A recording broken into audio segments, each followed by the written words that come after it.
শহর নিস্তব্ধ, চারিদিক নিস্পন্দন, অথচ আমার ভেতরটা তীব্রভাবে আন্দোলিত, যেন হৃদয়ের ভেতরে একটা ঝড় থেমে গেছে, কিন্তু রেখে গেছে ধ্বংসস্তূপের স্তব্ধতা। আজ গভীর রাতে বুকের মধ্যে কে যেন হাত রেখে চাপ দিচ্ছে। এই অদৃশ্য যন্ত্রণা, এটা কোনো ভাবনা নয়, কোনো অনুভূতিও নয়, এ যেন এক অমানবিক উপস্থিতি, যা আমার কণ্ঠনালী জড়িয়ে শ্বাসরুদ্ধ করে দিচ্ছে। প্রতিটি নিঃশ্বাস এখন যুদ্ধের মতো, জীবনের সঙ্গে নয়, মৃত্যুকে প্রতিহত করার এক নিঃসঙ্গ, ক্লান্ত, অসহায় লড়াই। আমার চোখ জলে ভিজে আছে,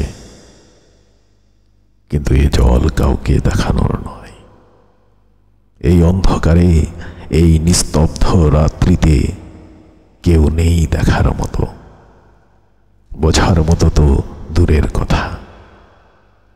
চারপাশে যেন গাঢ় কালো এক শোক বস্ত্র জড়িয়ে আছে, আর আমি সেই বিষণ্ণ রাতের সন্তান, যে জন্ম থেকেই কেবল কষ্ট বয়ে বেড়ায়, আর অন্তরালে খোঁজে ফেরে একটু কোমল স্পর্শ, এক জোড়া কান, কিছুটা উষ্ণতা। আমার ভেতরে বিষের মতো জমে থাকা দুঃখগুলো এখন কেবল যন্ত্রণা নয়, তারা রীতিমতো চিৎকার করে বলছে, আর কত?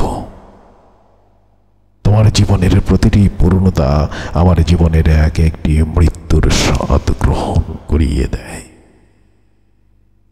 এই দুঃখ শুধু যন্ত্রণা দেয় না, এ যেন আত্মার ভেতরে ঢুকে এক একটা খাঁচা বানায়, আর আমাকে আটকে রাখে, বন্দি করে, যেন আমি নিজের সত্তা থেকে বিচ্ছিন্ন এক আত্মহীন শরীর মাত্র, যার কাজ কেবল নিঃশ্বাস নেয়া আর বেঁচে থাকার অভিনয় করা।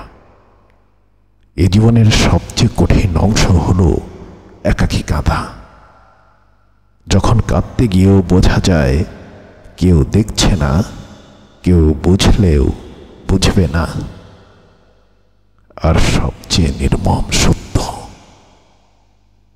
যারা কাছে থাকে তারাও ধীরে ধীরে সরে যায়, যেন দুঃখের কোনো সংক্রামক